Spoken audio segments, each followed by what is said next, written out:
When Jesus sent out 70 of his disciples to preach the gospel and to heal the sick and cast out demons, you can read about this in Luke chapter 10.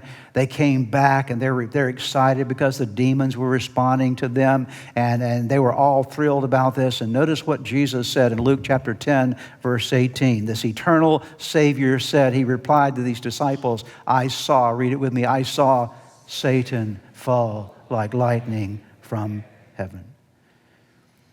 From the time, listen closely, from the time of Satan's fall, the time of the creation of mankind, and the sin of Adam and Eve in the garden, all of us have been contaminated with the ugly spirit of pride.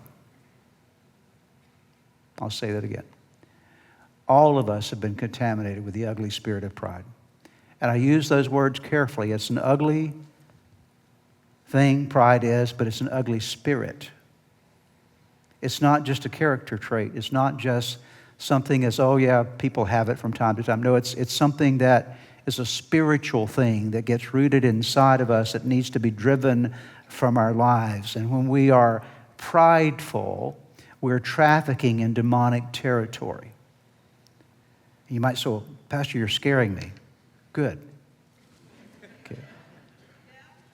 Because I want to put a little godly fear in us tonight.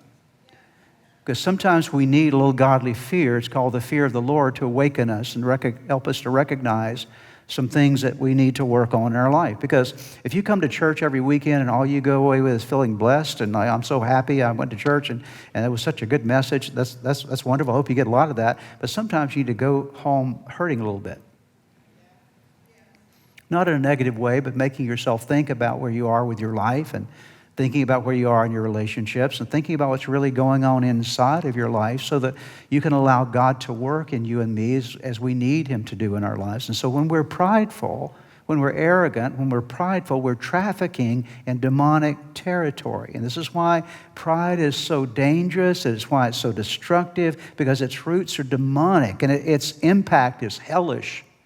The impact of pride is damning. The impact of pride is extremely destructive. The consequences of pride are described many places in the Bible. I don't even have time to take you through all of them, but I will give you a few examples of them. Proverbs chapter 16, verse 18 says this, pride goes before what?